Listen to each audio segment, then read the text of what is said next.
السلام علیکم ورحمۃ اللہ وبرکاتہ۔ محترم دینی بھائیوں اور بہنوں اور عزیز طالبات، بسم اللہ الرحمن الرحیم وبہ نستعین۔ ہم لوگ یہ حدیث پڑھ رہے تھے جس کو امام بخاری رحمۃ اللہ علیہ نے حضرت معاویہ رضی اللہ تعالیٰ عنہ کے طریق سے نقل کیا ہے، من یرید اللہ بہ خیرا یفقہہ فی الدین وانما انا قاسم واللہ یؤتی ولن تزال هذه الامة قائمة على امر اللہ لا یضرهم من خالفهم حتى یأتی امر اللہ۔ تو اس کا پہلا جز جو تھا اس کی وضاحت ہو گئی۔ ارادے سے کیا مراد ہے؟ ارادے کونی طور پر اللہ تعالیٰ جس کے ساتھ بہت زیادہ خیر کا ارادہ فرماتا ہے اسے دین کی سمجھ عطا فرما دیتا ہے، دین کے اندر گہرائی و گہرائی عطا فرما دیتا ہے۔ تو اس کے بعد دوسرا جو اس کا فقرہ ہے وَإِنَّمَا أَنَا قَاسِمٌ وَاللَّهُ يُؤْتِي، میں نے کہا تھا کہ یہ بڑا اہم ہے، اس کو سمجھنے میں امت کے بہت سے لوگوں نے غلطی کی ہے جس کی وجہ سے بڑے غلط رخ پر پڑ گئے ہیں، اس لیے اس کو سمجھنا بہت ضروری ہے۔ تو اس کو پہلے سیاق و سباق سے سمجھنے کی کوشش کرتے ہیں، پھر اس کے بعد امام بخاری رحمۃ اللہ علیہ نے اس سے کیا سمجھایا ہے اس پس منظر میں بھی سمجھنے کی کوشش کریں گے۔ تو اس سیاق و سباق میں سمجھنے کی کوشش کرتے ہیں تو یہ ہے کہ وَإِنَّمَا أَنَا قَاسِمٌ وَاللَّهُ يُؤْتِي، کہ میرا کام ہے اس علم کو تقسیم کر دینا اور دینے والی ذات اللہ کی ہے، یعنی میرے اوپر علم کی رشد و ہدایت کی بارش ہوتی ہے اور میں لوگوں کو ان کی صلاحیتوں کے اعتبار سے وہ اس کو تقسیم کرتا ہوں، صلاحیتوں کے اعتبار سکھاتا ہوں، لوگ اپنی صلاحیتوں کے اعتبار سے اس کو اخذ کرتے ہیں۔ اس کو آپ صلی اللہ علیہ وسلم نے ایک حدیث میں جو اسی بخاری کے اندر موجود ہے اس میں آپ نے فرمایا ہے کہ مثل ما بعثنی اللہ بہ من العلم والہدی کمثل الغیث، کہ آپ نے فرمایا کہ اس علم و رشد و ہدایت کی مثال جس کو اللہ نے مجھے دے کر بھیجا ہے بارش کی طرح ہے۔ تو اس حدیث میں اللہ کے رسول نے اس رشد و ہدایت کو جو اللہ نے آپ کو دے کر بھیجا ہے اس کو آپ صلی اللہ علیہ وسلم نے بارش سے اس سے تشبیہ دی اور لوگوں کی استعداد اور طبیعتوں کو زمین سے تشبیہ دے کر سمجھایا ہے، اور یہ بتایا ہے آپ نے کہ جس طرح آسمان سے اترنے والا پانی جو ہے ایک ہوتا ہے، پانی ہے، بارش ہے، اس کا نفع عام ہوتا ہے، تو اسی طرح سے میرے اوپر جو رشد و ہدایت کی بارش ہو رہی ہے اس کا نفع بھی عام ہے۔ میں بھی سب کو سمجھاتا ہوں، سب کو اچھی ہمارے اس کے تعلیم کا کام کرتا ہوں، بتاتا ہوں، سب کو دلوں میں اتارنے کی کوشش کرتا ہوں، لیکن لوگ اپنی صلاحیتوں کے اعتبار سے اس سے اخذ کرتے ہیں، فائدہ اٹھاتے ہیں۔ تو جس طرح آسمان سے اترنے والا پانی ایک ہوتا ہے لیکن زمین کے حصے مختلف ہوتے ہیں، اس کی صلاحیتیں الگ الگ ہوتی ہیں، اس لیے ایک بارش سے کوئی زمین فائدہ اٹھاتی ہے اور کوئی نہیں اٹھاتی ہے۔ تو اصلاً زمین کی دو قسمیں بتائی گئی ہیں، یعنی ایک اچھی زمین ہے ارض طیبہ جس کو کہتے ہیں، ایک وہ شوریلی زمین ہے ارض خبیثہ۔ پھر ارض طیبہ یعنی جو اچھی زمین ہے اس کی دو قسمیں بتائی گئی ہیں، بتائی ہے آپ نے کہ ایک وہ زمین ہے جو پانی کو جذب کر کے خود فائدہ اٹھاتی ہے، پھر غلہ، اناج، پھل فروٹ، سبزہ اور چارہ پیدا کرتی ہے جس سے انسان، جانور اور اللہ کی دوسری مخلوق فائدہ اٹھاتی ہے۔ تو ارض طیبہ کی یہ قسم بارش سے خود فائدہ اٹھاتی ہے اور دوسروں کو بھی فائدہ پہنچاتی ہے، اچھی قسم ہے، یہ بارانی زمین ہے۔ یہ دوسری قسم وہ سخت زمین ہے، لیکن ارض طیبہ ہی کی یہ قسم ہے کہ بارش سے خود فائدہ اٹھاتی، دوسری وہ سخت زمین ہے جو بارش سے خود فائدہ نہیں اٹھاتی، جو بارش سے خود فائدہ نہیں اٹھاتی ہے لیکن گڈھے، نالے، تالاب وغیرہ میں اس کا پانی جمع ہو جاتا ہے اور اس جمع شدہ پانی سے انسان، جانور فائدہ اٹھاتے ہیں، کھیتوں اور باغات کو سیراب کیا جاتا ہے، زمین کا یہ حصہ خود تو فائدہ نہیں اٹھاتا، لیکن اپنے پیٹ میں پانی جمع کر کے اللہ کی مخلوق کو فائدہ پہنچاتا ہے۔ اس طرح یہ بھی ارض طیبہ ہی کی ایک قسم ہے۔ اسی طرح عالم دین بھی دو قسم کے ہوتے ہیں۔ آپ یہ فرما رہے ہیں کہ جو علم سیکھ رہے ہیں میرے کو رشد و ہدایت کی بارش ہو رہی ہے، وہ دو طرح کی اس طرح کی بھی ہے۔ ایک وہ عالم جو بعمل ہونے کے ساتھ ساتھ معلم بھی ہوتے ہیں، علم دین سے خود بھی فائدہ اٹھاتے ہیں اور دوسروں کو بھی فائدہ پہنچاتے ہیں۔ دوسرے وہ لوگ ہیں جو علم نبوت حاصل تو کرتے ہیں لیکن خود زیادہ عمل نہیں کرتے، البتہ اپنے علم اور وعظ و نصیحت سے دوسروں کو فائدہ پہنچاتے ہیں۔ تو زمین کی دوسری قسم وہ ہے جو بنجر زمین ہے، جو چکنی ہے، وہ بارش کے پانی کو نہ خود جذب کرتی ہے اور نہ اپنے پیٹ گڈھوں میں جمع کر کے دوسروں کو فائدہ پہنچاتی، بلکہ پانی گرا اور بہہ کر نکل گیا۔ یہ ارض خبیثہ اور ارض میں مذمومہ ہے۔ اسی طرح انسانوں میں بھی کچھ ایسے ہوتے ہیں جو دین اور علم نبوت کی بات سنتے ہیں، آپ کے زمانے میں بھی تھے اس طرح کے، ان پر علم نبوت کی بارش ہوتی ہے لیکن نہ یاد کرتے ہیں، نہ اس پر عمل کرتے ہیں اور نہ دوسروں تک پہنچاتے ہیں۔ کہ بعض تو ایسے ہوتے ہیں جو سننا بھی پسند نہیں کرتے۔ تو نبی کریم صلی اللہ علیہ وسلم کو اللہ کی جانب سے جو علم عطا کیا گیا تھا وہ ساری انسانیت کے لیے یکساں مفید ہے، لیکن کوئی انسان اپنی صلاحیت اور مزاج کے مطابق اس سے فائدہ اٹھاتا ہے اور کوئی نہیں اٹھاتا۔ جیسے آسمان سے اترنے والی بارش کا پانی ایک ہوتا ہے لیکن زمین کی صلاحیتیں الگ الگ ہوتی ہیں، کوئی فائدہ اٹھاتی ہے اور فائدہ پہنچاتی ہے اور کوئی فائدہ نہیں اٹھاتی اور فائدہ نہیں پہنچاتی ہے۔ تو اسی طرح آپ صلی اللہ علیہ وسلم یہ فرما رہے ہیں کہ میرا کام تو کیا ہے، میرے اوپر رشد و ہدایت کی بارش ہوتی ہے، میں لوگوں کی صلاحیتوں کے اعتبار سے بتاتا ہوں، سمجھاتا ہوں۔ تو اس میں سے جس کی صلاحیت ہے، مثلا اب زید بن ثابت انصاری رضی اللہ تعالیٰ عنہ کو آپ کے سامنے پیش کیا گیا کہ یہ قبیلے بنو نجار کا بچہ ہے اور جو کچھ آپ کے اوپر نازل ہوتا ہے وہ اس کو سمجھتا ہے۔ تو آپ نے ان سے سنا قرآن، آپ نے ان کی صلاحیتوں کو بھانپ لیا، آپ نے ان پر محنت کی، تو کیا ہوئے، وہ علم الفرائض کے ماہر ہو گئے۔ اور آپ جانتے ہیں صحابہ کرام میں ان کا بہت اونچا مقام ہے، نبی علیہ الصلوۃ والسلام نے ان کو فتویٰ دینے کی اجازت بھی دے دی۔ اور قرآن کی جمع کا مسئلہ آیا تو انہی کی سرکردگی میں قرآن کو جمع کیا گیا۔ آپ نے ان سے کہا کہ بھئی یہودیوں کی کتاب کو سیکھ لو، ان کی زبان کو سیکھ لو، مجھے ان سے اندیشہ ہے، ڈر ہے کہ کہیں کچھ ہماری کتاب میں ملا نہ دے، آمیزش نہ کر دیں۔ تو آپ نے اس کو بھی سیکھ لیا۔ سریانی زبان کے لیے کہا آپ نے، فرمایا تو انہوں نے 17 دن کے اندر سریانی زبان بھی سیکھ لی۔ تو یہ صلاحیت تھی ان کے اندر۔ اسی طرح معاذ بن جبل رضی اللہ تعالیٰ عنہ ہیں، آپ نے ان پر محنت کی، وہ حلال و حرام کے ماہر ہو گئے۔ عبداللہ بن مسعود رضی اللہ تعالیٰ عنہ اس امت کے فقیہ ہو گئے، اس امت کے فقیہ۔ عبیدۃ الجراح رضی اللہ تعالیٰ عنہ اس امت کے امین ہو گئے۔ ابو بکر صدیق رضی اللہ تعالیٰ عنہ، عمر رضی اللہ تعالیٰ عنہ، ان کو فاروق کا لقب مل گیا۔ حضرت علی کرم اللہ وجہہ جو معاملات کو سمجھنے میں بہت اہمیت رکھتے تھے، اس انداز سے تربیت کی۔ تو علم و رشد و ہدایت کی بارش آپ کے اوپر ہو رہی ہے، اس میں سب کے لیے مفید ہے یکساں، لیکن تربیت آپ کر رہے ہیں تو سب لوگ اپنی اپنی صلاحیتوں کے مطابق۔ اس میں سے کچھ لوگ ایسے تھے جو صحابہ میں جو اتنی ان کے اندر صلاحیت ہو گئی تھی کہ آپ صلی اللہ علیہ وسلم نے اپنی زندگی کے اندر ان کو فتویٰ دینے کی اجازت دی۔ حضرت ابو بکر صدیق کو پہلے دیا، آپ نے اجازت دی تھی، اس کے بعد 3 قبیلے انصار کے لوگوں کو اور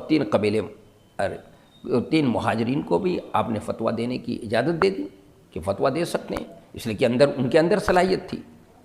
تو آپ صلی اللہ علیہ وسلم یہ فرما رہے ہیں کہ میرا کام یہ ہے، میں اللہ دیتا ہے علم، یہ تفقہ فی الدین، دین کا فہم، اور یہ علم اللہ کا عطیہ اور انعام ہے۔ میرا کام یہ ہے کہ میں تقسیم کر دیتا ہوں، اپنی کمائیگی کا اظہار کر رہے ہیں آپ، میرا عطیہ نہیں ہے، میں نہیں دیتا ہوں، یہ اللہ کا عطیہ اور انعام ہے۔ میں تو لوگوں کی صلاحیتوں کے مطابق ان کو دیتا ہوں، لوگ اپنی اپنی صلاحیتوں کے مطابق اس سے فائدہ اٹھاتے ہیں۔ تو اب یہ مطلب ہے، اب کوئی یہ سمجھے، اب اس کا ہمارے کچھ بھائیوں نے اس کا مطلب یہ سمجھ لیا ہے کہ گویا آپ یہ فرما رہے ہیں کہ اب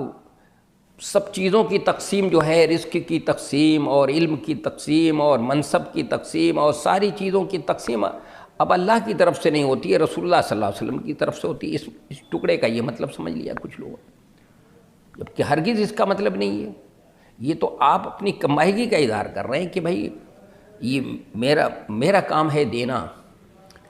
اللہ کا کام ہے دینا، میرا کام ہے لوگوں کو ان کی صلاحیتوں کے مطابق تقسیم کر دینا، صلاحیتوں کے مطابق سکھا دینا۔ میں درس دیتا ہوں، سکھاتا ہوں، بتاتا ہوں لوگوں کو اپنی صلاحیتوں کے مطابق جو اللہ نے ان کے اندر استعداد اور صلاحیت رکھی ہے۔ یہ صلاحیتیں کے اعتبار سے زمین 3 طرح کی ہوتی ہے، اسی طرح انسان بھی 3 طرح کے ہوتے ہیں،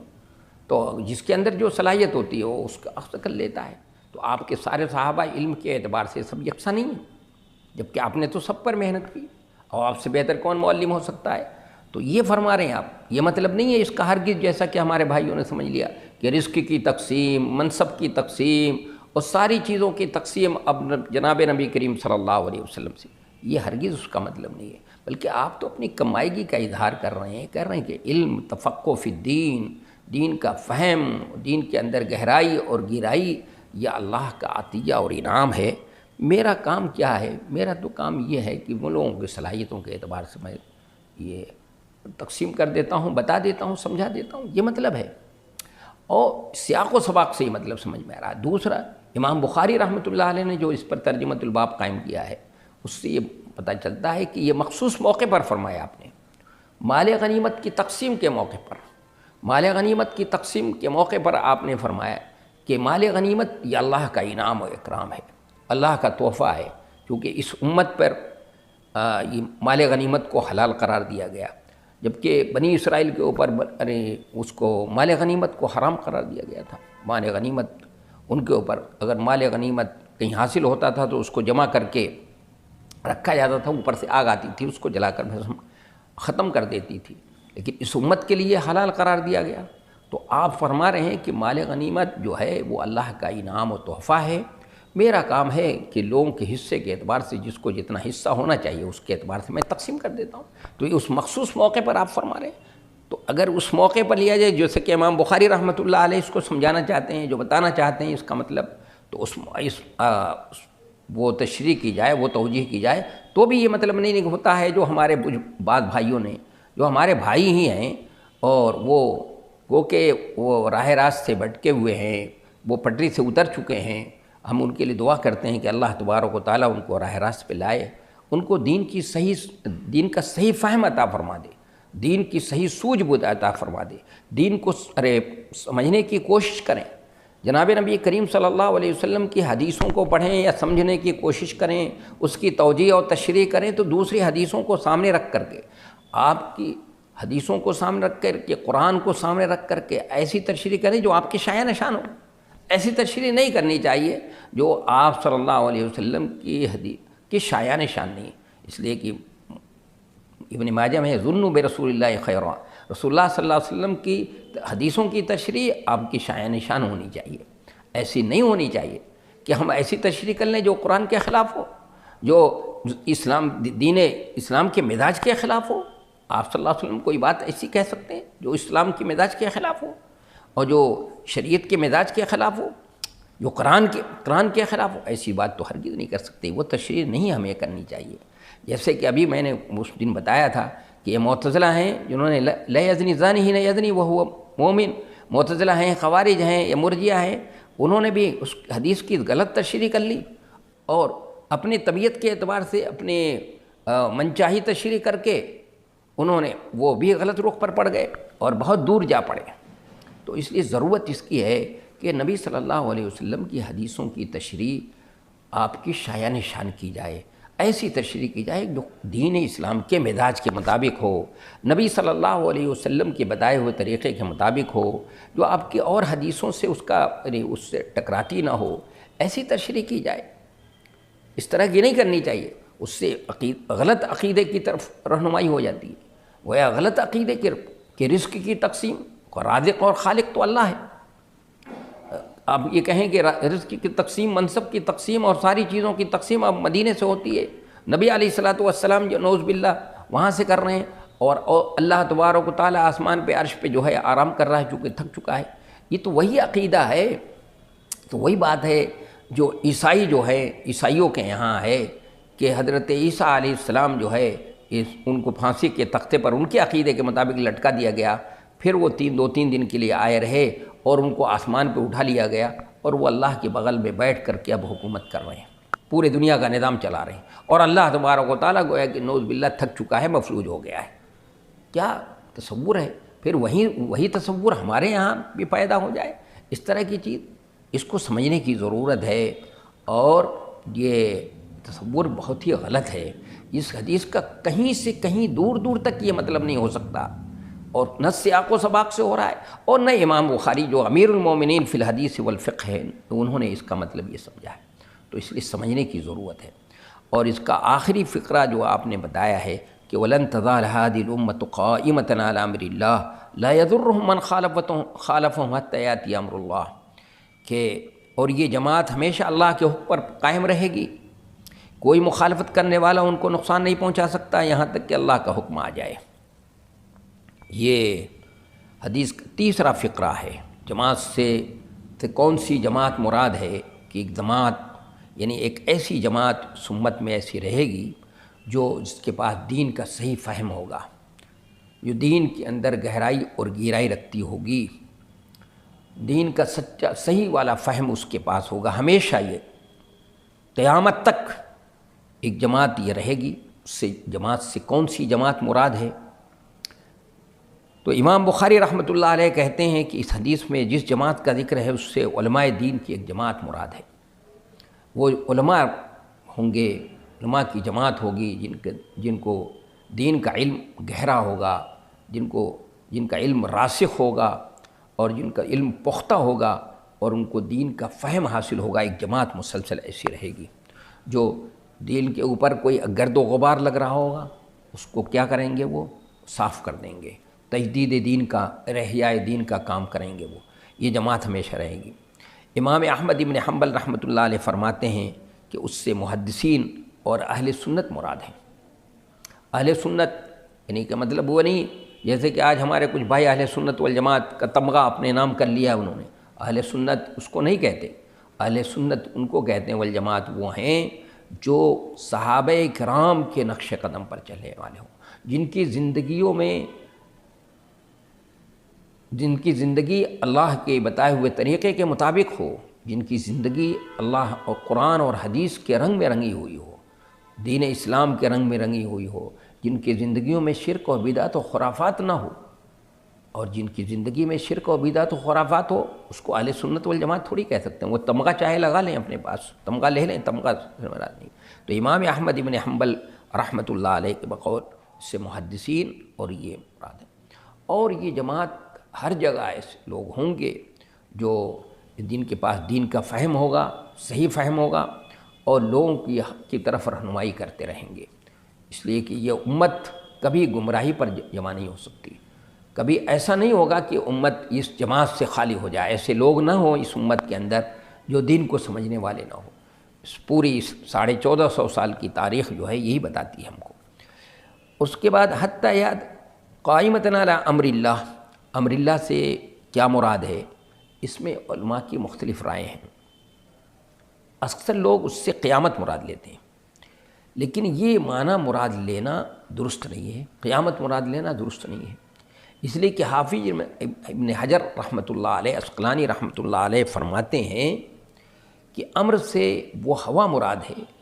جو قیامت سے پہلے چلے گی، اور وہ ہوا ہر مومن کی روح قبض کر لے گی۔ جب سارے مومنین مر جائیں گے اور برے لوگ رہ جائیں گے تو انہی پر قیامت آئے گی۔ تو حدیث کا مفہوم یہ ہوا اور یہ ہے کہ جو دین کی سمجھ نہ حاصل کرے وہ خیر سے محروم ہے، بہت بڑے خیر سے محروم ہے۔ نیز اس حدیث سے علماء کرام کی اور تفقہ فی الدین کی فضیلت بھی ثابت ہو گئی جو امام بخاری رحمۃ اللہ علیہ ثابت کرنا چاہتے ہیں، اور یہ بتانا چاہتے ہیں کہ اس سے یہ بات بھی سمجھ میں آئی کہ وہ عالم، میں نے جو تشریح کرتے ہوئے جو حدیث پڑھی تھی کہ وہ عالم جو عالم با عمل ہو، وہ عالم جو ہے اور وہ تعلیم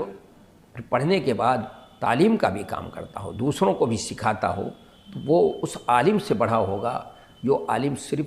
پڑھا تو ہے سیکھا تو ہے، لیکن وہ تعلیم کا کام نہیں کرتا ہے، جو دوسروں کو سکھاتا نہیں، یا عالم بعمل نہیں ہے، تو اس سے کے مقابلے میں وہ عالم جو عامل بعمل بھی ہے اور دوسروں کو بھی سکھانے کا کام کرتا ہے، تو وہ بڑھا ہوا ہوگا، اس کی زیادہ اہمیت ہوگی۔ اور اس سے یہ بھی بات سمجھ میں آئی کہ ایک جماعت ایسی ہمیشہ رہے گی جو دین کو سمجھنے والی ہوگی۔ اس سے یہ بات سمجھ میں آ گئی، بالکل بے غبار بالکل یہ بات سمجھ میں آ رہی ہے۔ اور اس سے یہ بات بھی سمجھ میں آئی، قیامت جب آئے گی اس سے پہلے اچھے لوگوں کو اٹھا لیا جائے گا، جن کے دنوں میں ایمان ہوگا ان کی روح قبض کر لی جائے گی، اور جب قیامت آئے گی تو برے لوگوں کے اوپر آئیں گے۔ یہ